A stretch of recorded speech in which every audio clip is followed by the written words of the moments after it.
प्यारे छात्रों, कैसे हैं आप लोग। चलिए हम लोग तो हड़प्पा सभ्यता इतिहास का अध्याय 1 पढ़ रहे थे और इसका 2 लेक्चर आप लोगों को मिल गया है और आज हम इसका अगला लेक्चर करेंगे, लेक्चर नंबर 3। तो हड़प्पा सभ्यता के बारे में हम जितना भी चीज देखे हैं, जितना भी चीज पढ़े हैं, पहले एक बार उसको रिवाइज कर लिया जाए, फिर आगे पढ़ाएंगे। ठीक है, इसको एक बार रिवाइज कर लेते हैं, फिर पढ़ते हैं। देखिए बहुत कुछ पढ़े हुए हैं हड़प्पा सभ्यता में, तो इसको एक दफा रिकॉल कर लिया जाए।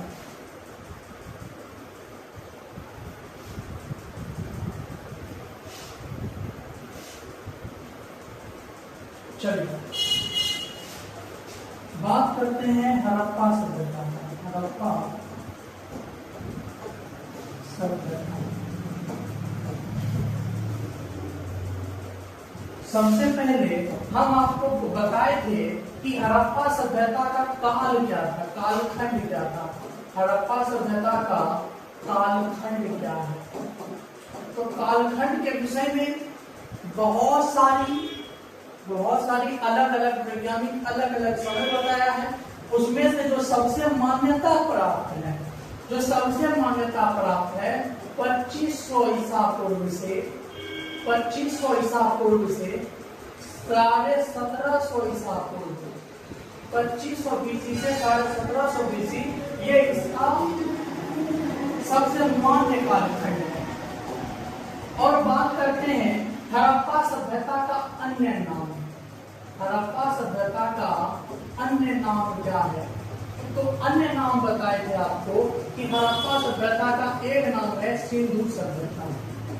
सिंधु सभ्यता एक नाम है सिंधु घाटी सभ्यता।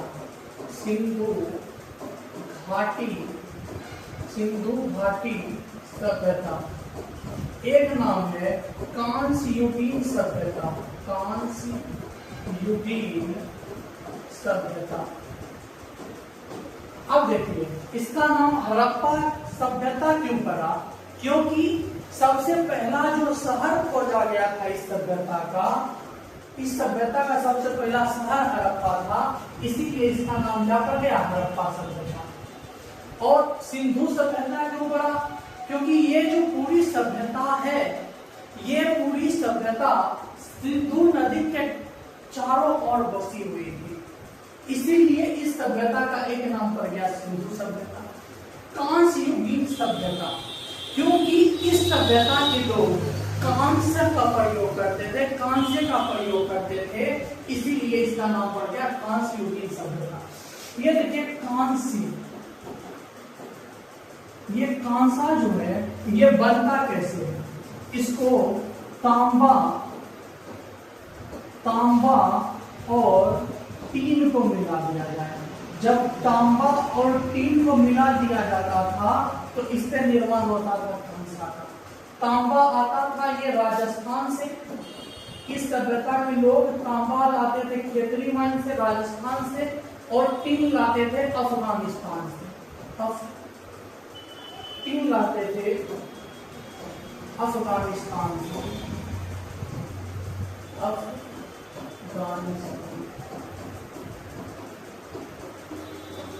और क्या पढ़े, हड़प्पा सभ्यता के समकालीन सभ्यता कौन कौन है। हड़प्पा सभ्यता के समकालीन सभ्यता, समकालीन सभ्यता। हड़प्पा सभ्यता के समकालीन सभ्यता 4 सभ्यता का वर्णन था।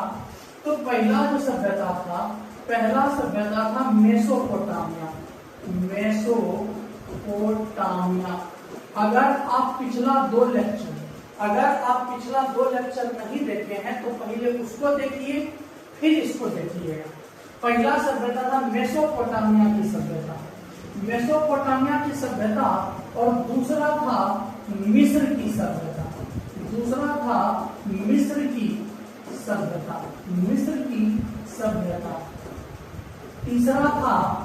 तीसरा था चीन की सभ्यता।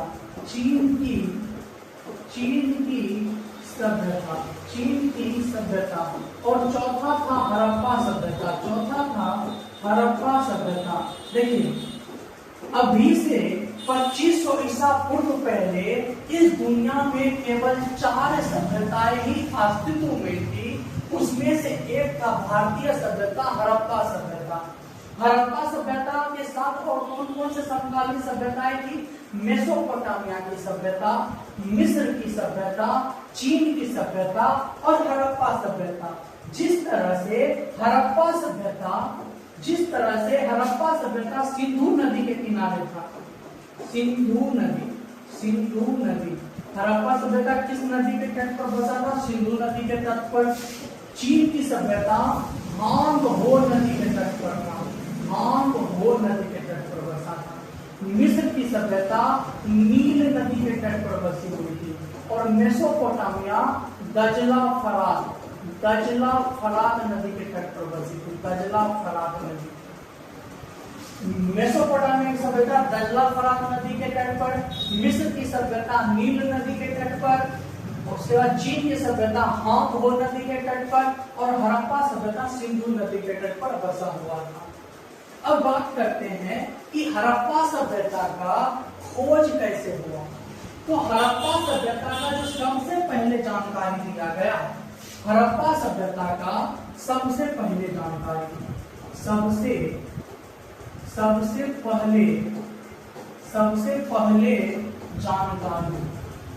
पहले जानकारी एक व्यक्ति थे चार्ल्स मेसन। ये 1826 ईस्वी में सबसे पहली बार हड़प्पा सभ्यता का जानकारी दिए थे। कौन थे ये व्यक्ति? Charles mason. उसके बाद एक थे ब्रंटन बंधु, विलियम ब्रंटन और फोर्ड ब्रंटन। ये दोनों भाई थे, विलियम ब्रंटन और फोर्ड ब्रंटन। ब्रंटन बंधु ने जब रेलवे का कार्य चल रहा था भारत में, तो उस समय ये पुराने ईंट को लेकर इसकी जानकारी दिए थे ब्रिटिश सरकार को। ये था 1853 में। फिर भारतीय पुरातात्विक विभाग का गठन हुआ। भारतीय पुरातात्विक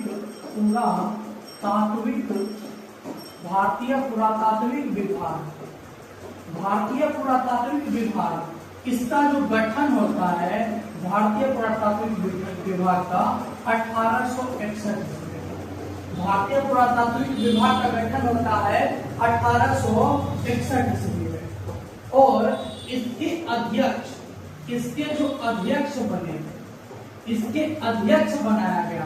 भारतीय पुरातात्विक विभाग का गठन 1861 ईस्वी में। इसके अध्यक्ष बने थे अलेक्जेंडर कनिंघम। भारतीय पुरातात्विक विभाग का अध्यक्ष कौन बने थे? Alexander Cunningham. और इस समय भारत के जो वायसराय थे, भारत के वायसराय, इस समय भारत के वायसराय थे लॉर्ड कैनिंग। ये सब आपको हम पिछले ही क्लास में बता चुके हैं, अभी बस रिवाइज कर रहे हैं। भारतीय पुरातात्विक विभाग का गठन हुआ था 1861 ईस्वी में। इसके अध्यक्ष बनाए गए थे अलेक्जेंडर कनिंघम और भारत के उस समय के वायसराय थे लॉर्ड कैनिंग। और इसमें और क्या लिख सकते हैं कि अलेक्जेंडर कनिंघम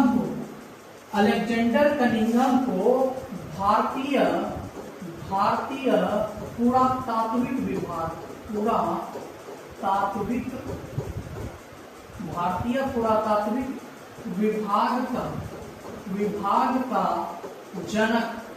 जनक या पिता, भारतीय पुरातात्विक विभाग का जनक या पिता किसको कहते हैं?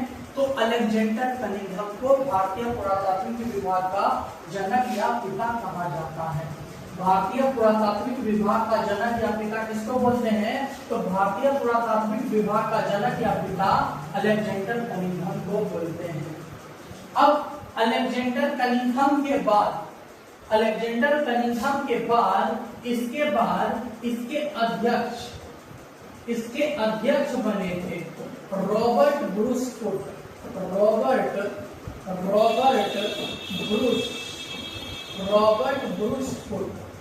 Robert Bruce foot Alexander Cunningham के बाद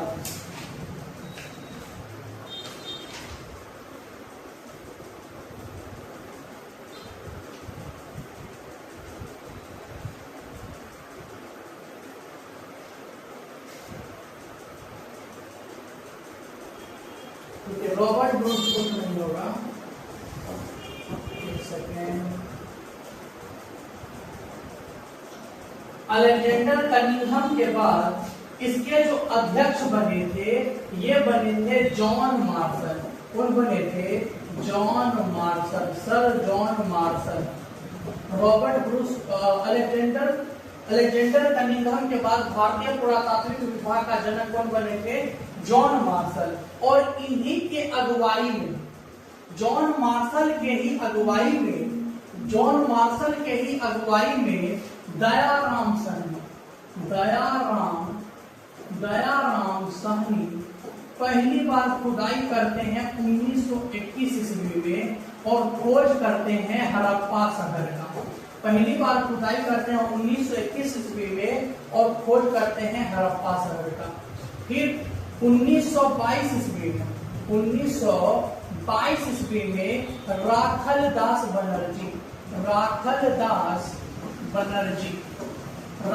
दास बनर्जी खुदाई करते हैं और खोज करते हैं मोहनजोदड़ो का। मोहनजोदड़ो। तो क्या पता चला कि हड़प्पा शहर का खोज कौन किया था? तो हड़प्पा शहर का खोज करने वाले थे दयाराम साहनी और ये खोज कब किए थे? 1921 ईस्वी में।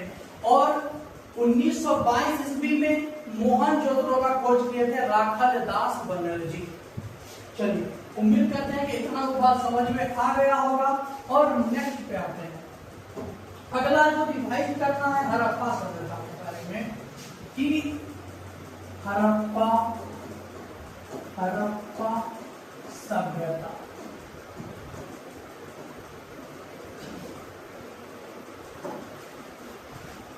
चलिए फटाफट जवाब दीजिए।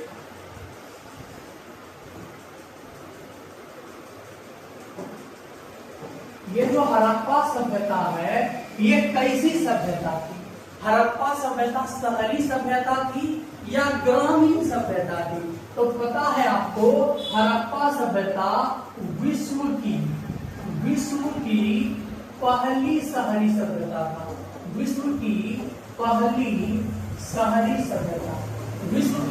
शहरी सभ्यता कौन है? हड़प्पा सभ्यता। विश्व की पहली शहरी सभ्यता कौन है? तो विश्व की पहली शहरी सभ्यता हड़प्पा सभ्यता है। हड़प्पा सभ्यता का आकार कैसा है? हड़प्पा सभ्यता का आकार, इसका आकार पहले बच्चों था त्रिभुजाकार। हड़प्पा सभ्यता का आकार कैसा है?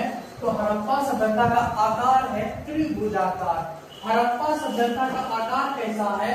तो हड़प्पा सभ्यता का आकार है त्रिभुजाकार। इसका क्षेत्रफल कितना है? हड़प्पा सभ्यता का क्षेत्रफल, तो हड़प्पा सभ्यता का क्षेत्रफल है लगभग 13 लाख वर्ग किलोमीटर। लगभग 13 लाख वर्ग किलोमीटर। हड़प्पा सभ्यता का क्षेत्रफल कितना है? तो हड़प्पा सभ्यता का क्षेत्रफल है लगभग 13 लाख वर्ग किलोमीटर। एग्जैक्ट बोला जाए तो 12,99,600 वर्ग किलोमीटर एग्जैक्ट इसका क्षेत्रफल है। और बात करते हैं हड़प्पा सभ्यता का।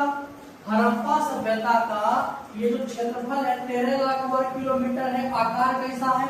तो आकार सर त्रिभुजाकार है। और ये कैसी सभ्यता है?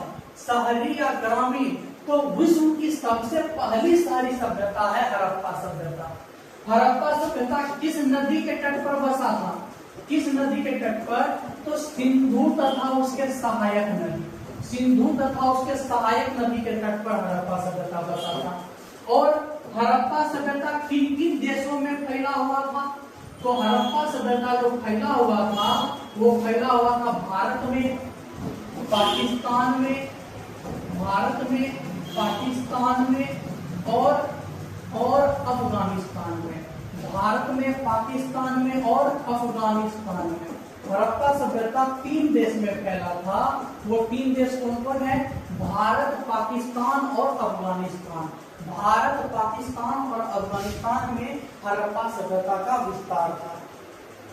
और बात करते हैं कि हड़प्पा सभ्यता जो है, हड़प्पा सभ्यता में खोजा गया पहला शहर, खोजा गया पहला स्थल, हड़प्पा सभ्यता में खोजा गया पहला स्थल कौन है? तो हड़प्पा सभ्यता का खोजा गया पहला स्थल था प्यारे बच्चों हड़प्पा, इसीलिए इसका नाम क्या रख दिया गया? हड़प्पा सभ्यता। हड़प्पा सभ्यता की खोजकर्ता कौन है? खोजकर्ता की बात करें तो हड़प्पा सभ्यता के जो खोजकर्ता है वो है दयाराम साहनी।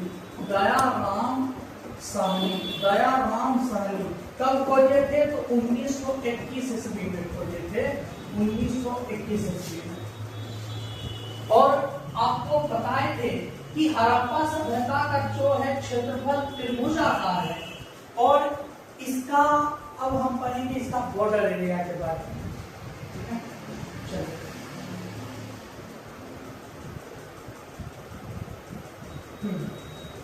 चलिए अब यहां से नया चीज देखते हैं, नया हम क्या क्या जान सकते हैं।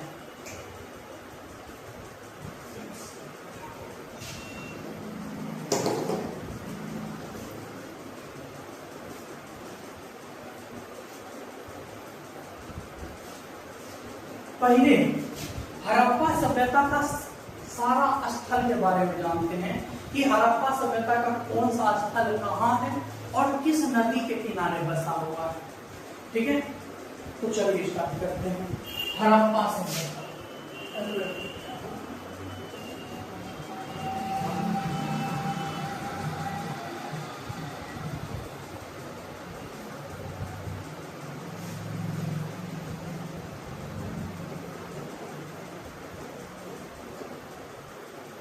हड़प्पा सभ्यता के, हड़प्पा सभ्यता के प्रमुख स्थल तथा नदियां, हड़प्पा सभ्यता के प्रमुख स्थल तथा नदियां। चलिए एक तरफ लिखेंगे स्थल को और लिखेंगे फिर नदियां और फिर लिखेंगे ये किस देश में है, किस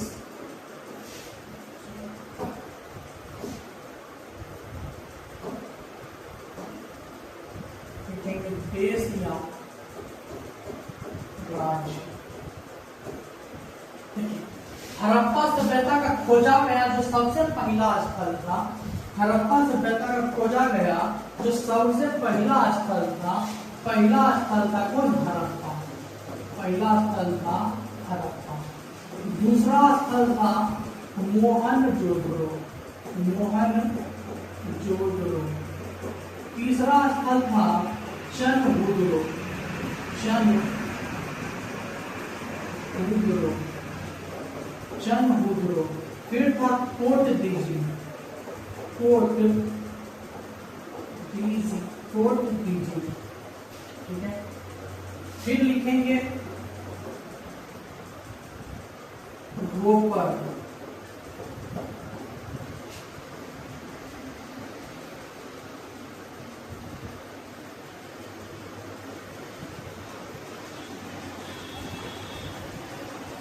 फिर लिखेंगे राखी गढ़ी, राखी गढ़ी। फिर लिखेंगे बनावली, बनावली। फिर लिखेंगे कालीबंगा, कालीबंगा। फिर लिखेंगे धौलावीरा, धौलावीरा।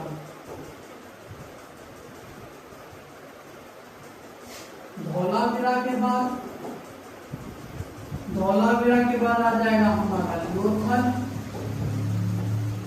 लोथल के बाद रंगपुर, रंगपुर, रंगपुर के बाद सुरकोटदा,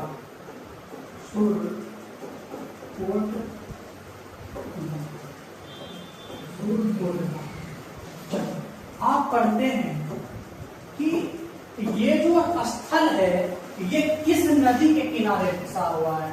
देखिए ये सभी महत्वपूर्ण स्थल है और आपके बोर्ड एग्जाम में भी इन्हीं 12 स्थल में से कोई भी स्थल पूछा जाता है। तो हड़प्पा सभ्यता का जो ये स्थल है ये किस किस नदी के किनारे बसा हुआ है। तो पहला जो शहर हड़प्पा, ये हड़प्पा रावी नदी के किनारे बसा हुआ है। हड़प्पा रावी नदी के किनारे। मोहनजोदड़ो सिंधु नदी के किनारे बसा हुआ है। मोहनजोदड़ो सिंधु नदी के किनारे बसा हुआ है। चनहुद्रो भी सिंधु नदी के किनारे बसा हुआ है। कोटदीजी ये भी सिंधु नदी के किनारे बसा हुआ है। रोपर ये सतलज नदी, रोपर सतलज नदी के किनारे बसा हुआ है। राखी गढ़ी जो है ये घग्गर नदी के किनारे बसा हुआ है। राखी गढ़ी जो है ये घग्गर नदी के किनारे बसा हुआ है। बनावली जो है, बनावली ये सरस्वती नदी के किनारे बसा हुआ है। सरस्वती नदी। कालीबंगा भी घग्गर नदी के किनारे बसा हुआ है। धौलावीरा लूनी नदी के किनारे बसा हुआ है। धौलावीरा लूनी नदी के किनारे बसा हुआ है। लोथल भगवा नदी, लोथल कहाँ बसा हुआ है? भगवा नदी के किनारे। रंगपुर का बात करें तो रंगपुर बसा है मादर नदी के किनारे। और सुरकोट ये भी मादर नदी है। देखें ये जो स्थल है हड़प्पा सभ्यता, हड़प्पा शहर ये रावी नदी के किनारे बसा हुआ है। मोहनजोदड़ो सिंधु नदी के किनारे बसा हुआ है। चनहुद्रो सिंधु नदी के किनारे। कोटदीजी सिंधु नदी के किनारे। रोपर सतलज नदी के किनारे। राखी गढ़ी घग्गर नदी के किनारे। बनावली सरस्वती, कालीबंगा घग्गर नदी के किनारे। धौलावीरा लूनी नदी के किनारे। लोथल भगवा नदी के किनारे। रंगपुर मादर नदी के किनारे। ये सभी जो नदियों के नाम हैं, ये सभी नदियों के नाम पूछे जाते हैं। जैसे पूछ लेगा आपसे, ये भी आई है कि लोथल किस नदी के किनारे है। पूछा गया सवाल है कि लोथल किस नदी के किनारे है, तो प्यारे बच्चों लोथल भगवा नदी के किनारे है। हड़प्पा किस नदी के किनारे है? हड़प्पा रावी नदी के किनारे है। मोहनजोदड़ो किस नदी के किनारे है? तो मोहनजोदड़ो सिंधु नदी के किनारे है। अब बात करते हैं कि ये कहाँ बसा हुआ है। ये जो हड़प्पा है, ये जो हड़प्पा शहर है, ये हड़प्पा शहर वर्तमान में अभी पाकिस्तान में है। वर्तमान में अभी पाकिस्तान में है। हड़प्पा शहर वर्तमान में अभी कहाँ है? तो प्यारे बच्चों हड़प्पा शहर वर्तमान में अभी पाकिस्तान में है।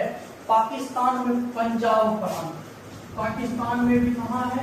तो पंजाब प्रांत में है। पंजाब प्रांत। और बात करते हैं मोहनजोदड़ो, चनहुद्रो और कोटदीजी। मोहनजोदड़ो, चनहुद्रो और कोटदीजी ये भी पड़ता है पाकिस्तान में और ये पड़ता है सिंध प्रांत में। कहाँ पड़ता है प्यारे बच्चों? सिंध प्रांत पाकिस्तान में पड़ता है। ये चार जो शहर हैं ये पाकिस्तान में स्थित है। कौन कौन? हड़प्पा, मोहनजोदड़ो, चनहुद्रो और कोटदीजी। ये चारों शहर पाकिस्तान में स्थित है। हड़प्पा रावी नदी के किनारे पाकिस्तान पंजाब प्रांत में है। मोहनजोदड़ो सिंधु नदी के किनारे सिंध प्रांत पाकिस्तान में है। चनहुद्रो सिंधु नदी के किनारे सिंध प्रांत पाकिस्तान में। कोटदीजी भी सिंधु नदी के किनारे सिंध प्रांत पाकिस्तान में है। बात करते हैं रोपर। रोपर ये जो सतलज नदी है ये पड़ता है पंजाब में। पंजाब में, भारत के पंजाब में पड़ता है। राखी गढ़ी पड़ता है हरियाणा में। राखी गढ़ी पड़ता है हरियाणा में। हरियाणा। और बनावली भी पड़ता है हरियाणा में। बनावली में पड़ेगा आपका हरियाणा में। कालीबंगा, कालीबंगा पड़ जाएगा आपका राजस्थान में, कालीबंगा पड़ जाएगा राजस्थान में। इसी के साथ लिख लीजिए कालीबंगा होता है और एक होता है पीलीबंगा। कालीबंगा और पीलीबंगा, कालीबंगा और पीलीबंगा, कालीबंगा और पीलीबंगा ये दोनों स्थल जो है राजस्थान में पड़ेगा। धौलावीरा पड़ता है गुजरात में, धौलावीरा पड़ जाएगा आपका गुजरात में। लोथल पड़ जाएगा गुजरात में, लोथल पड़ जाएगा गुजरात में। रंगपुर पड़ जाएगा गुजरात में, रंगपुर पड़ जाएगा गुजरात में। और कोट दीजी ये भी आपका पड़ेगा गुजरात में। ये हुआ।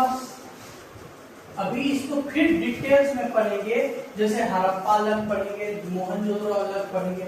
यहाँ से आपको याद करना है इसके नदियों के नाम और ये कहाँ कहाँ है। इसके अलावा और हम आपको बताए थे कि हड़प्पा सभ्यता का जो आकार है प्यारे बच्चों, ये है त्रिभुजाकार। हड़प्पा सभ्यता का आकार कैसा है, तो हड़प्पा सभ्यता का आकार है त्रिभुजाकार। हड़प्पा सभ्यता का आकार कैसा है, तो हड़प्पा सभ्यता का आकार है त्रिभुजाकार। और इसके बाउंड्रीज के बारे में भी पढ़े थे। हड़प्पा सभ्यता का जो ये उत्तर का हिस्सा, उत्तर, ये हो जाएगा पूरब, ये हो जाएगा पूरब, ये हो जाएगा पश्चिम और ये हो जाएगा दक्षिण। ये किया हुआ है। हड़प्पा सभ्यता का आकार त्रिभुजाकार है और इसके बाउंड्रीज के बारे में पढ़े थे कि हड़प्पा सभ्यता के जो सबसे उत्तरी बिंदु है, सबसे उत्तरी बिंदु ये है मांडा। हड़प्पा सभ्यता का सबसे उत्तरी बिंदु क्या है, तो हड़प्पा सभ्यता का सबसे उत्तरी बिंदु है मांडा। सबसे पूर्वी बिंदु क्या है, तो सबसे पूर्वी बिंदु है आलमगीरपुर। सबसे पूर्वी बिंदु क्या है प्यारे बच्चों, तो सबसे पूर्वी बिंदु है सर आलमगीरपुर। हड़प्पा सभ्यता का उत्तरी बिंदु का बात करें तो उत्तरी बिंदु है मांडा, पूर्वी बिंदु है आलमगीरपुर और दक्षिणी बिंदु, दक्षिणी बिंदु का बात करें तो ये है दैमाबाल। दक्षिणी बिंदु है दैमाबाल। और पश्चिमी बिंदु का बात करें तो पश्चिमी बिंदु है दैमाबाल और पश्चिमी बिंदु, पश्चिमी बिंदु इसका पश्चिमी बिंदु है सुरकोटदा। सुरकोटदा पश्चिमी बिंदु क्या है प्यारे बच्चों, सुरकोटदा। हड़प्पा सभ्यता का उत्तरी बिंदु मांडा, पूर्वी बिंदु आलमगीरपुर, दक्षिणी बिंदु दैमाबाद और पश्चिमी बिंदु सुरकोटदा है। अब पढ़ते हैं कि ये किस किस नदी के किनारे बसा हुआ है। जैसे बात करते हैं हम मांडा का, तो मांडा जो है, मांडा नदी किस नदी के किनारे बसा है, तो ये है चिनाब नदी के किनारे। मांडा किस नदी के किनारे बसा है, तो चिनाब नदी। आलमगीरपुर किस नदी के किनारे बसा है, तो आलमगीरपुर बसा है हिंडन नदी के किनारे। हिंडन नदी, आलमगीरपुर हिंडन नदी। दैमाबाद, दैमाबाद किस नदी के किनारे बसा है, तो ये है प्रवरा नदी। प्रवरा नदी या इसी को बोलते हैं हम लोग गोदावरी, या इसी को बोलते हैं गोदावरी। और सुरकोटदा, सुरकोटदा जो है ये बसा है दास्त नदी के किनारे। दास्त नदी। अब बात करते हैं कि ये जो नदियां या ये जो स्थल है ये कहाँ है। ये जो है मांडा पड़ता है जम्मू एंड कश्मीर में। मांडा कहाँ पड़ता है, जम्मू एंड कश्मीर में। आलमगीरपुर पड़ता है उत्तर प्रदेश में, यूपी में। दैमाबाद पड़ता है महाराष्ट्र में, महाराष्ट्र। दैमाबाद कहाँ पड़ता है, महाराष्ट्र में। और सुरकोटदा, सुरकोटदा पड़ता है बलूचिस्तान, बलूचिस्तान, बलूचिस्तान पाकिस्तान में, बलूचिस्तान पाकिस्तान में। ये आपको बाउंड्रीज बता दिए। इसका उत्तरी बिंदु मांडा है चिनाब नदी के किनारे जम्मू और कश्मीर में। पूर्वी बिंदु आलमगीरपुर उत्तर प्रदेश में है हिंडन नदी के किनारे। दक्षिणी बिंदु दैमाबाद परबरा या गोदावरी नदी के किनारे महाराष्ट्र में। पश्चिमी बिंदु सुरकोटदा दास नदी के किनारे बलूचिस्तान में है। तो आपको यहाँ से आइडिया लग गया होगा कि यहाँ पे कौन कौन सा महत्वपूर्ण स्थल है। यहाँ से ये लोथल याद कर लीजिएगा, कालीबंगा याद कर लीजिएगा, रोपर याद कर लीजिएगा, मोहनजोदड़ो और हड़प्पा याद कर लीजिएगा, बहुत ही ज्यादा इंपॉर्टेंट है। चलिए एक बात बोलते हैं कि थोड़ा सा पानी पी लिया जाए, बहुत देर से बोल रहे हैं।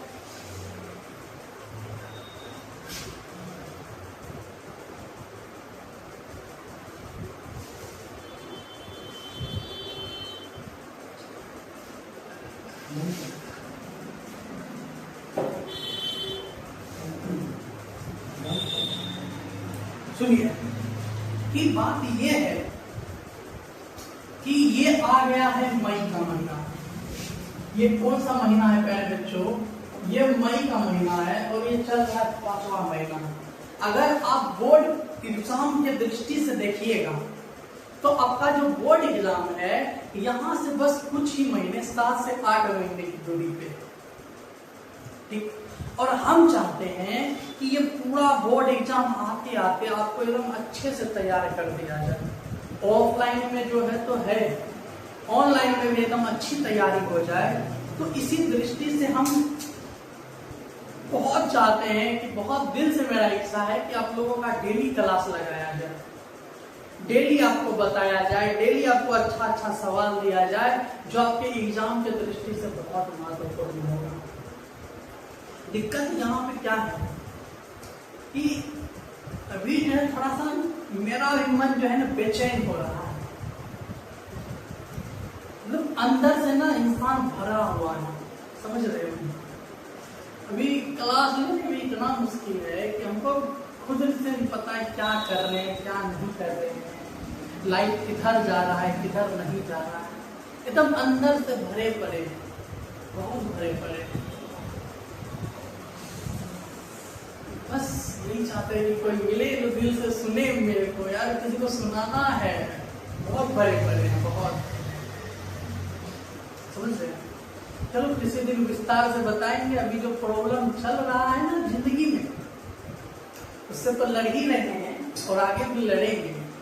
तो इस प्रॉब्लम से अभी हमको जो समझ में आया अपने बारे में कि मतलब एक बात आप अपने मन में गांठ बांध के रख लीजिए, जब आपका खराब परिस्थिति होगा ना बच्चों, जब आपका पूरा एकदम खराब परिस्थिति होगा, आप हार जाओगे, आप मतलब टूट जाओगे पूरे अंदर से, तो आपके साथ ना आपका कुछ खास लोग ही आपके साथ खड़े मिलेंगे।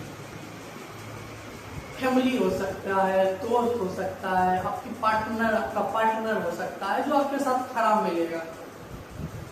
और कुछ लोग आपको और खींचने पे लगे रहेंगे कि चलो भले गिरा, और खींच के उसको गिरा दो।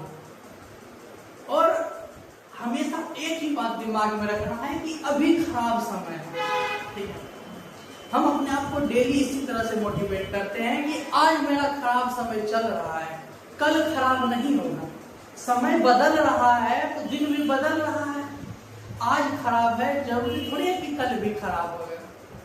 तो इसीलिए हम चिल दिमाग से हंसते मुस्कुराते, ये जो जिंदगी का जो वाट लग रहा है ना, इसको सह रहे हैं। और एक समय अच्छा हमको मालूम है कि एक समय बाद ये चीज टल जाएगा। ये बला जो अभी मेरे सर पे है, जो मेरे सर पे मंडरा रहा है, ये एक दिन ना एक दिन टल जाएगा।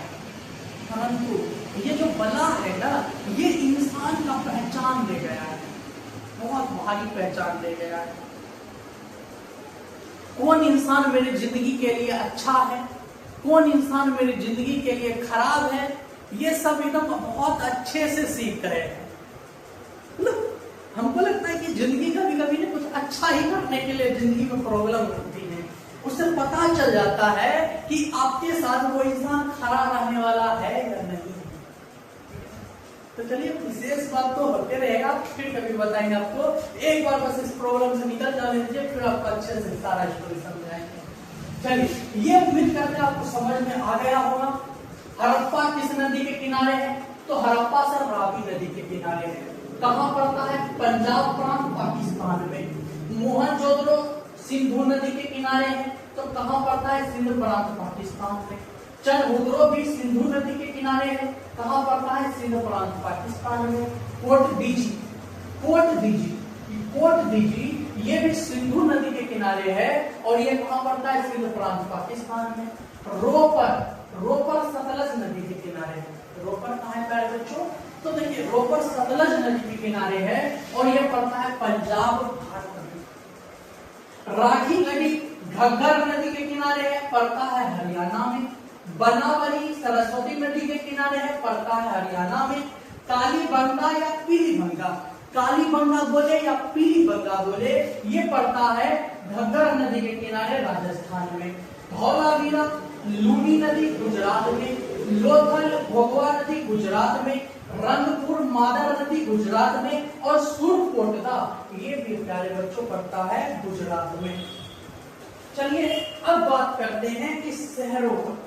अब अलग अलग पढ़ेंगे कौन सा शहर कहाँ है, किस लिए यहाँ पे, ये किस लिए जाना जाता है, यहाँ जब खुदाई हुआ तो यहाँ से किस किस वस्तु का साक्ष्य प्राप्त हुआ, इसके बारे में जानते हैं।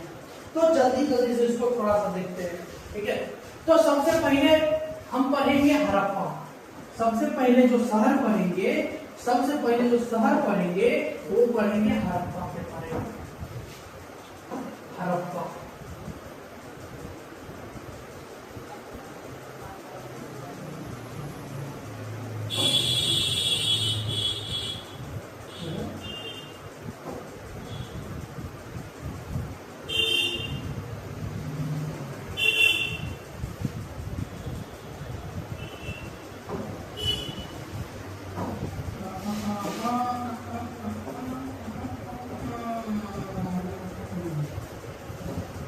सबसे पहला शहर होगा प्यारे बच्चों हड़प्पा।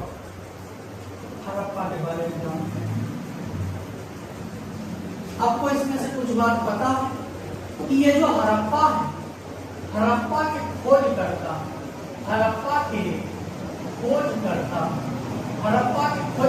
कौन है? तो हड़प्पा को खोजा गया था किसके द्वारा? दयाराम साहनी के द्वारा। हड़प्पा किसके द्वारा खोजा गया? दयाराम साहनी के द्वारा। और ये कब खोजा गया? तो प्यारे बच्चों, ये खोजा गया 1921 ईस्वी में। हड़प्पा शहर का खोज कब हुआ? तो 1921 ईस्वी में। हड़प्पा शहर किस नदी के किनारे है?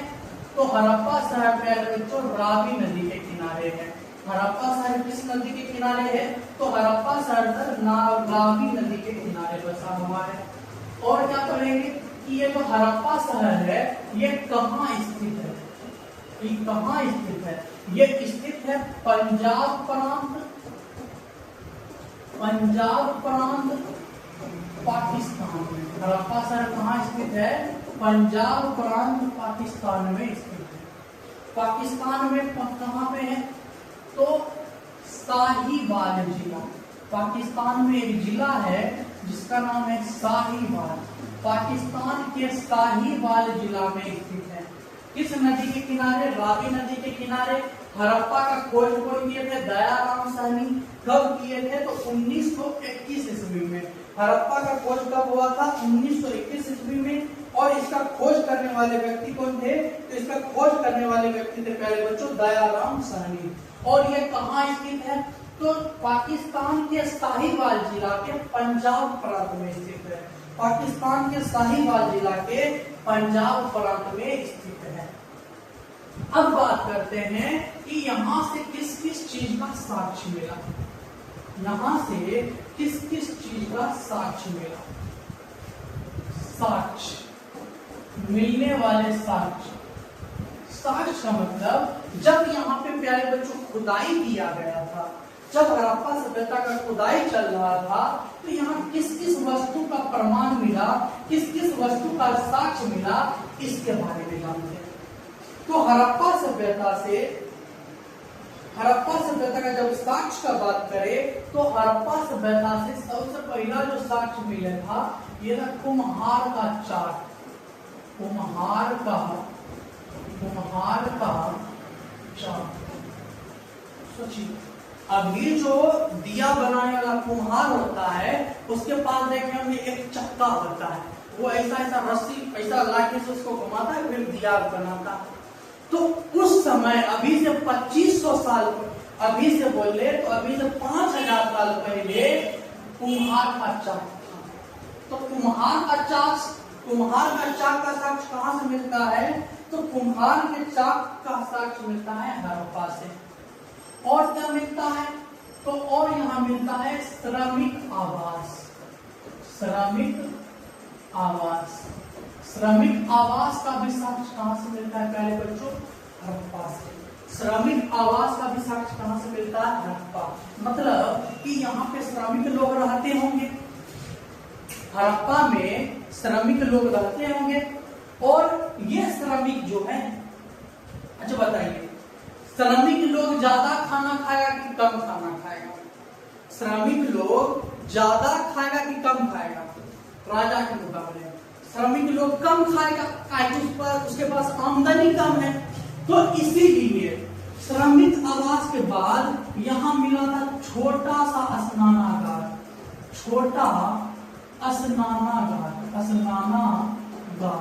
और मिला था छोटा अन्नागार। स्नानागार कहने का मतलब जो नहाने वाला स्थल होता है वहां पे छोटा स्नानागार था। अभी आगे पढ़ेंगे कि एक जगह मिला था विशाल स्नानागार, परंतु हड़प्पा में कैसा स्नानागार मिला? छोटा स्नानागार, छोटा अन्नागार मिला। और यहाँ के अन्नागार का विशेषता था 6-6 के पंक्ति में था। 6-6 के पंक्ति में जो अन्नागार मिला था हड़प्पा में वो 6-6 के पंक्ति में बना हुआ था। ठीक है। और यहां से मिला RH 37 कब्रिस्तान। RH 37 कब्रिस्तान। इस कब्रिस्तान का नाम रखा गया RH 37। RH 37 कब्रिस्तान का साक्ष्य कहां से मिला? तो RH 37 कब्रिस्तान का साक्ष्य पहले बच्चों हड़प्पा से मिला था। और कब्रिस्तान में क्या होता है? जलाया जाता है कि दफनाया जाता है? कब्रिस्तान में दफनाया जाता है। तो लाश को दफनाने का साक्ष्य, लाश को दफनाने का साक्ष्य जो मिला था ये भी कहां से मिला? हड़प्पा से मिला। कुम्हार का चाक मिला था, श्रमिक आवास मिला था, छोटा स्नानागार, छोटा अन्नागार कैसा था? 6-6 के पंक्ति में 2 पंक्ति बना हुआ था। RH 37 कब्रिस्तान था। लाश को दफनाने का साक्ष्य मिला। आज बताइए, लाश को जब ले जाते हैं तो उसके लिए एक बॉक्स होता है, उसको बोलते हैं ताबूत। क्या बोलते हैं? ताबूत। तो ताबूत का भी साक्ष्य हमको कहां से मिलता है? ताबूत का भी साक्ष्य मिलता है पहले बच्चों हड़प्पा से। ताबूत का भी साक्ष्य कहां से मिलता है? ताबूत का भी साक्ष्य मिलता है हड़प्पा से। और क्या मिला और बताते हैं। और यहाँ पे मिलता है लकड़ी का ओखली। और यहाँ मिलता है लकड़ी की ओखली। क्या मिलता है पहले बच्चों? लकड़ी की ओखली मिलता है। तो अभी जो मिक्सी आ गया, लोग घर करके पीस देते हैं, पहले ओखली से कूटा जाता था। तो लकड़ी के ओखली का साक्ष्य हमको कहां से मिला है? तो लकड़ी के ओखली का साक्ष्य मिला है हड़प्पा से। और हाथी का साक्ष्य मिला है। और क्या मिला है? और मिला है तांबे की इक्का गाड़ी। तांबे की इक्का गाड़ी। तांबे की इक्का गाड़ी का साक्ष्य मिला है। क्या मिला है? तांबे की इक्का गाड़ी का साक्ष्य मिला है। और क्या मिला है? मातृ देवी की मूर्ति, मातृ देवी की मूर्ति का साक्ष्य मिला है। और क्या मिला है? तो स्वास्तिक चिन्ह, स्वास्तिक चिन्ह का साक्ष्य मिला है। चलिए ध्यान दीजिए, तो हड़प्पा से मिलने वाला साक्ष्य क्या क्या है? हड़प्पा से मिला है कुम्हार का चाक, और क्या मिला है? श्रमिक आवास, छोटा स्नानागार, छोटा अन्नागार, RH-37 कब्रिस्तान। कब्रिस्तान मिला तो यहाँ दफनाया जाता था, तो लाश को दफनाने का साक्ष्य कहाँ से मिला? हड़प्पा से। लाश को बंद किया जाता है ताबूत में, तो ताबूत का भी साक्ष्य कहाँ से मिलेगा? हड़प्पा में। लकड़ी की ओखली का साक्ष्य कहाँ से मिलेगा? हड़प्पा में। तांबे की इक्का गाड़ी कहाँ मिला? हड़प्पा में। हाथी, देखिए दो तरह से सवाल पूछता है। एक पूछेगा हाथी का कपाल या हाथी का खोपड़ी। हाथी का खोपड़ी दूसरे जगह मिला, परंतु हाथी का साक्ष्य जो मिला ये मिला था हड़प्पा में। तांबे की इक्का गाड़ी का साक्ष्य हड़प्पा में। मातृ देवी की मूर्ति, हड़प्पा सभ्यता के लोग जो थे वो दो लोगों का पूजा करते थे, एक मातृ देवी का, एक पशुपति शिव का। मातृ देवी की मूर्ति मिला है जिसके पेट से ना वो पौधा निकलता है, ठीक है, उसको बोला जाता है पृथ्वी की देवी, या उसको मातृ देवी की मूर्ति का साक्ष्य हमको मिला है हड़प्पा से। स्वास्तिक चिन्ह का भी साक्ष्य कहां से मिला है? हड़प्पा से। हड़प्पा के खोजकर्ता कौन है? दयाराम साहनी। कब खोजा गया? 1931 ईस्वी में। कौन से नदी के किनारे? रावी नदी। कहाँ स्थित है? पाकिस्तान, पंजाब प्रांत में, साहिवाल जिला में। अब देखिए यहाँ पे आपको मिल जाएगा सब। हाँ देखिए, प्रमुख स्थल क्या है? हड़प्पा। प्रमुख स्थल कौन है? हड़प्पा के बारे में जानते हैं। हड़प्पा के खोज रावी नदी के तट पर। हड़प्पा का खोज कहाँ हुआ है? रावी नदी के तट पर। कहाँ पे? पाकिस्तान के पंजाब प्रांत में। अभी पीछे ही बता के आए हैं। तो हड़प्पा का खोज रावी नदी के तट पर पंजाब प्रांत पाकिस्तान में हुआ। जिला का नाम देख लीजिए, या तो बोलेंगे मोंटगोमरी जिला या साहिवाल जिला में हुआ था। कब हुआ था? तो 1921 ईस्वी में हुआ था। सिंधु सभ्यता का खोजा गया पहला स्थल या शहर है, और इस सभ्यता का खोजा गया पहला स्थल या पहला शहर कौन है? तो पहला स्थल या पहला शहर कौन है? हड़प्पा। हड़प्पा के खोजकर्ता कौन है? दयाराम साहनी या राय बहादुर साहनी। दोनों नाम लिखा मिल सकता है कहीं भी, या तो दयाराम साहनी होगा या राय बहादुर साहनी होगा। अब देखिए यहाँ साक्ष्य क्या क्या मिला। आपको बताए थे ना कि एक छोटा सा अन्नागार मिला था। क्या मिला था? छोटा अन्नागार का साक्ष्य मिला था हड़प्पा से। और ये अन्नागार का विशेषता क्या है? 6-6 के पंक्ति में था, देखिए है ना, 1 2 3 4 5 6, और इसी तरह इधर भी 6-6 के पंक्ति में 12 अन्नागार। छोटा अन्नागार का साक्ष्य कहां से मिला? छोटा अन्नागार का साक्ष्य प्यारे बच्चों मिला था हड़प्पा से। यहाँ देखिए, यहाँ आप जब देखिएगा तो यहाँ आपको दिखेगा कि ये लग रहा है कि हाथी का दांत है। ये क्या लग रहा है? हाथी का दांत है। इसीलिए बोलते हैं कि हाथी का साक्ष्य कहां से मिला था? हड़प्पा से। ये देखिए, ये क्या है? स्वास्तिक चिन्ह। स्वास्तिक चिन्ह का भी साक्ष्य कहां से मिला? हड़प्पा से मिला था। देखिए अब हड़प्पा से मिले साक्ष्य क्या क्या है? श्रमिक आवास, छोटा अन्नागार 6-6 की पंक्ति में 2, छोटा स्नानागार, RH-37 कब्रिस्तान। RH-37 कब्रिस्तान है तो लाश को दफनाने का साक्ष्य भी कहां से मिला? हड़प्पा से। ताबूत का भी साक्ष्य कहां से मिला? हड़प्पा से। स्वास्तिक चिन्ह का प्रमाण कहां से मिला? हड़प्पा से। हाथी का साक्ष्य कहां से मिला? हड़प्पा से। मातृ देवी की मूर्ति जो जिसके गर्भ से पौधा निकलता है, इसी को बोलते हैं पृथ्वी देवी की मूर्ति, इसका साक्ष्य कहां से मिला? हड़प्पा से। तांबे की इक्का गाड़ी का साक्ष्य कहां से मिला? हड़प्पा से मिला। उम्मीद करते हैं कि आपको हड़प्पा शहर के बारे में जानकारी अच्छे से मिल गया होगा। ठीक है।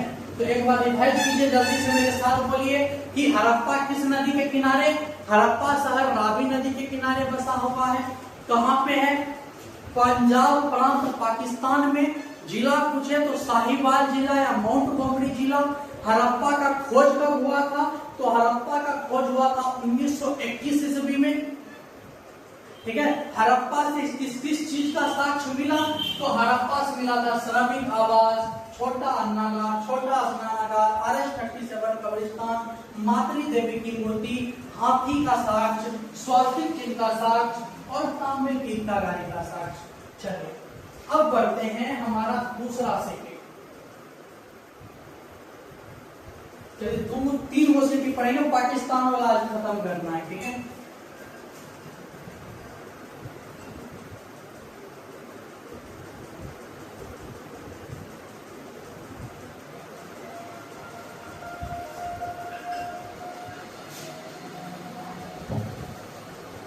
चलिए अगला जो स्थल है, अगला स्थल का नाम है प्यारे बच्चों मोहनजोदड़ो। अगला स्थल का क्या नाम है? अगला स्थल का नाम है मोहनजोदड़ो। इसको नाम से याद रखिएगा, इसका नाम क्या है? मोहन। मोहन नाम है। क्या नाम है प्यारे बच्चों? इसका नाम है मोहन, तो इसलिए इसका नाम है मोहनजोदड़ो। मोहनजोदड़ो। चलिए इससे क्या क्या पूछता है ध्यान देते हैं। देखिए ये जो मोहनजोदड़ो है, मोहनजोदड़ो का शाब्दिक अर्थ पूछते हैं।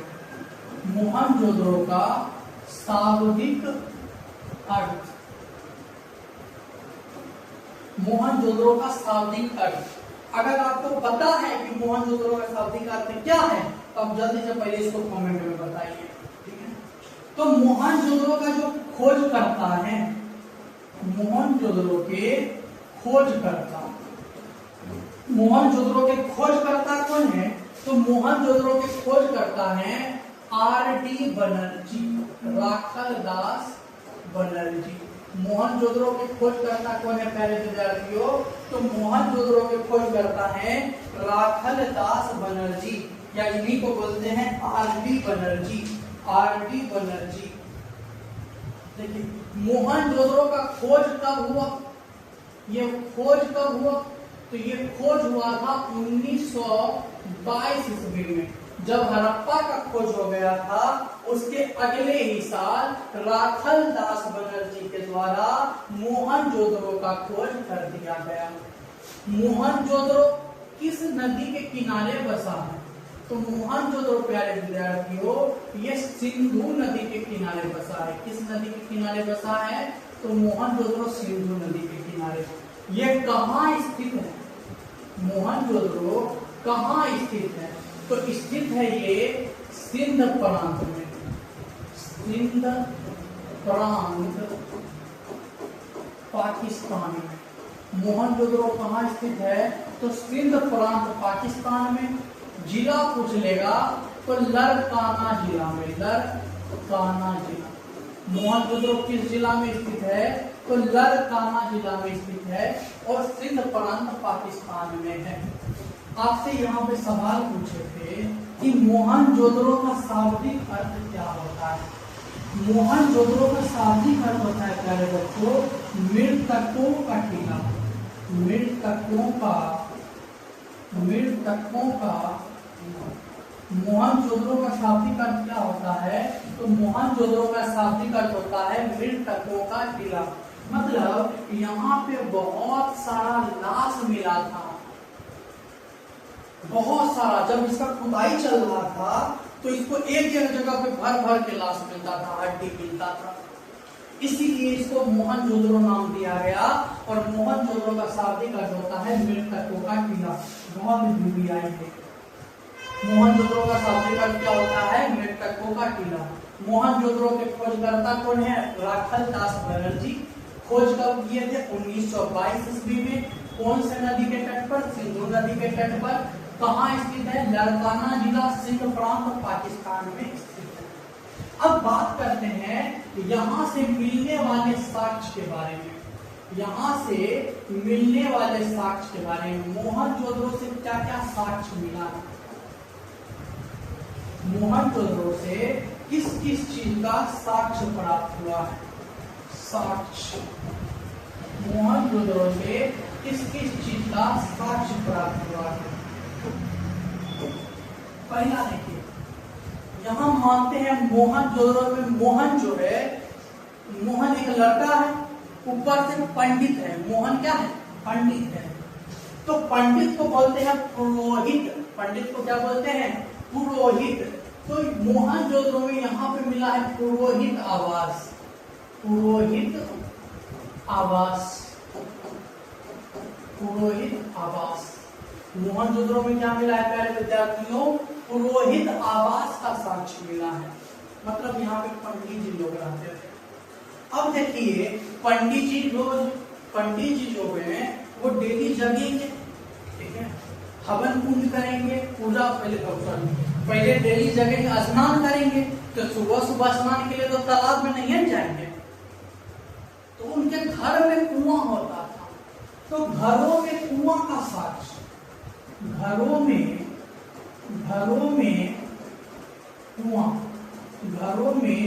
कुआं का साक्ष्य। मोहनजोदड़ो के सभी घर में, मोहनजोदड़ो में जितना भी घर देखा गया, सभी के घरों में कुआं था। तो घरों में कुआं का साक्ष्य कहां से मिला? मोहनजोदड़ो से।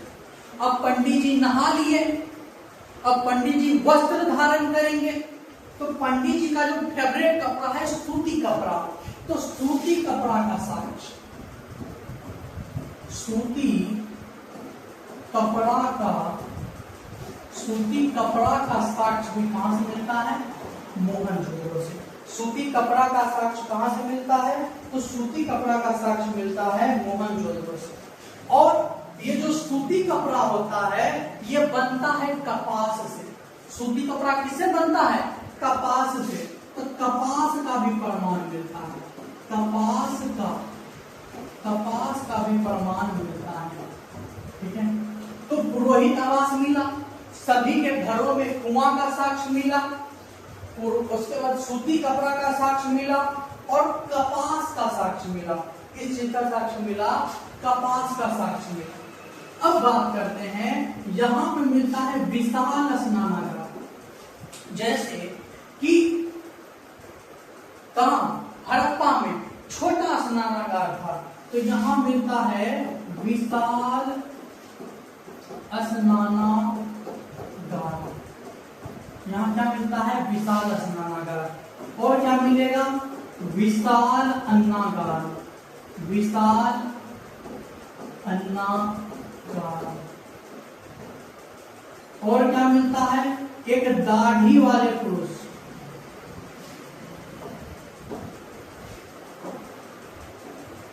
दाढ़ी वाले पुरुष की मूर्ति। इसको प्यार से बोलते हैं मोदी जी। प्यार में क्या बोलते हैं? मोदी जी। एग्जाम में मोदी जी नहीं आएंगे, ठीक है। दाढ़ी वाले पुरुष का भी साक्ष्य कहां से मिलता है? मोहनजोदड़ो से। और मिलता है कांसे की नर्तकी। नर्तकी का मूर्ति मिलता है। कांसे की नर्तकी का मूर्ति मिलता है। ये सारा साक्ष्य प्यारे बच्चों मिलता है कहां से? मोहनजोदड़ो से। किस किस चीज का साक्ष्य मिलता है? पुरोहित आवास हो गया, घरों में कुआं का साक्ष्य हो गया, सूती कपड़ा का साक्ष्य हो गया, कपास का प्रमाण हो गया, विशाल स्नानागार, विशाल अन्नागार, दाढ़ी वाले पुरुष की मूर्ति और कांसे की मूर्ति। ये सभी चीज का साक्ष्य हमको मिलता है कहां से? तो मोहनजोदड़ो से। मोहनजोदड़ो के बारे में एक और फैक्ट जान लीजिए। ये जो मोहनजोदड़ो है, अभी तक में खोजा गया हड़प्पा सभ्यता का सबसे बड़ा स्थल है। हड़प्पा सभ्यता का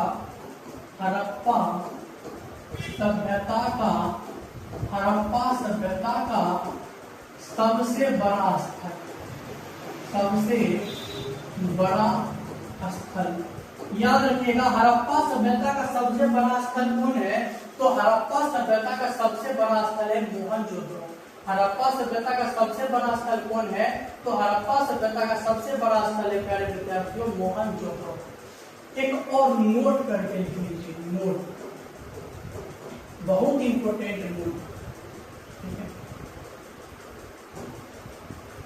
एक व्यक्ति थे जिसका नाम था पिगट। कि व्यक्ति का क्या नाम था प्यारे विद्यार्थियों? इस व्यक्ति का नाम था पिगट। क्या नाम था? इस व्यक्ति का नाम था पिगट।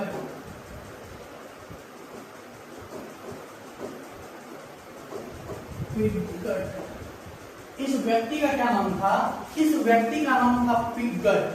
देखिए मोहनजोदड़ो और हड़प्पा 16 किलोमीटर की दूरी पर है।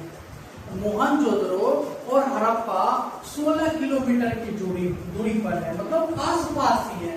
इसीलिए जो पिगट महोदय है, ये जो पिगट महोदय है, ये हड़प्पा और मोहनजोदड़ो, ये जो पिगट महोदय है ये हड़प्पा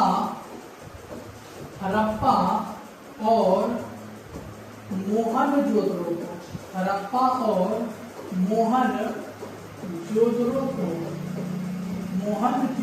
को जुड़वा राजधानी कहे थे। क्या कहे थे? जुड़वा राजधानी, जुड़वा राजधानी। सवाल पूछता है प्यारे विद्यार्थी क्या कि हड़प्पा और मोहनजोदड़ो को जुड़वा राजधानी कौन कहा था? तो हड़प्पा और मोहनजोदड़ो को जुड़वा राजधानी कहने वाले व्यक्ति कौन थे? पिगट थे। चलिए देखिए मोहनजोदड़ो के बारे में। इस सभ्यता का सबसे बड़ा शहर, इस सभ्यता का, कौन सभ्यता का? हड़प्पा सभ्यता का। हड़प्पा सभ्यता का सबसे बड़ा शहर कौन है? मोहनजोदड़ो है। मोहनजोदड़ो का खोज 1922 ईस्वी में राखल दास बनर्जी ने किया। यह शहर सिंधु नदी के तट पर, सिंधु नदी के तट पर पाकिस्तान सिंध प्रांत लाड़काना जिले में स्थित है। मोहनजोदड़ो सिंधी भाषा का शब्द है। यहाँ भी एक पॉइंट नोटेड। मोहनजोदड़ो किस भाषा का शब्द है? मोहनजोदड़ो सिंधी भाषा का शब्द है। मोहनजोदड़ो किस भाषा का शब्द है? सिंधी भाषा। नोट कीजिए, मोहनजोदड़ो सिंधी भाषा का शब्द है।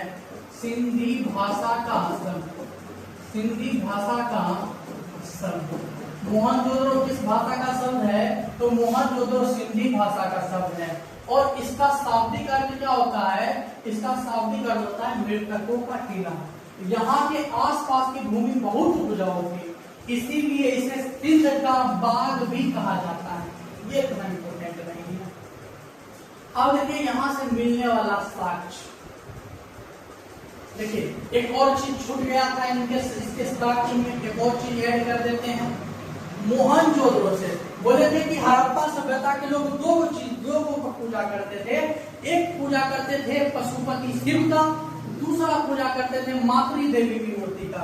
तो पशुपति शिव का भी साक्ष्य यहीं से मिलता है। पशुपति शिव का साक्ष्य, पशुपति शिव का साक्ष्य भी कहाँ से मिलता है? मोहनजोदड़ो से मिलता है। पशुपति शिव का साक्ष्य भी कहाँ से मिलता है? तो पशुपति शिव का साक्ष्य भी मोहनजोदड़ो से मिलता है। देखिए ये आपको क्लियर अच्छा से दिख रहा होगा। ये देख रहे हैं कि यहाँ पे जो ये बैठे हुए हैं, ये बैठे हुए शिव जी एकदम योग मुद्रा में बैठे हुए हैं। तो योग मुद्रा में कौन बैठते हैं? शिव जी बैठते हैं। इनके चारों ओर पशु, यहाँ देखिए भैंस है, यहाँ देखिए हाथी है, यहाँ देखिए हाथी है, यहाँ देखिए बाघ है और यहाँ देखिए हिरण है। इसके चारों ओर पशु है, इसीलिए इसको हम बोल देते हैं पशुपति शिव। क्या बोल देते हैं? पशुपति शिव। तो पशुपति शिव का साक्ष्य हमको कहाँ से मिलता है? मोहनजोदड़ो से मिलता है। अब देखिए ये दिख रहा है, ये देखिए मूर्ति। बोले थे ना एक कांसे का मूर्ति मिला था नृत्य करती हुई। ये देख रहे किसी नृत्य वाले पोजीशन में खड़ा है, तो इसी को बोलते हैं नर्तकी। क्या बोलते हैं? नर्तकी। और ये बना हुआ किसका था? कांसे का बना हुआ था, कांसे का। अब देखिए यहाँ क्या क्या साक्ष्य मिला है, एक बार यहाँ पे यहाँ साक्ष्य मिलता है, पुरोहित आवास, घरों में कुआं, सूती कपड़ा का प्रमाण। सूती कपड़ा किससे बनता है? कपास से, तो कपास भी मिलता है। पशुपति शिव की मूर्ति भी मिलता है। विशाल अन्नागार, विशाल स्नानागार, कपास का प्रमाण, कांसे की नर्तकी, मातृ देवी की मूर्ति, ये नहीं होगा, मातृ देवी की मूर्ति हमको मिला है हड़प्पा से। दाढ़ी वाले मनुष्य की मूर्ति मिला है और मेसोपोटामिया का मुहर मिला है। एक सभ्यता बोले थे कि इसके समकालीन सभ्यता था मेसोपोटामिया, वहां का मुहर मिला, वहां का पैसा मिला यहाँ पे। इसका मतलब समझते हैं क्या?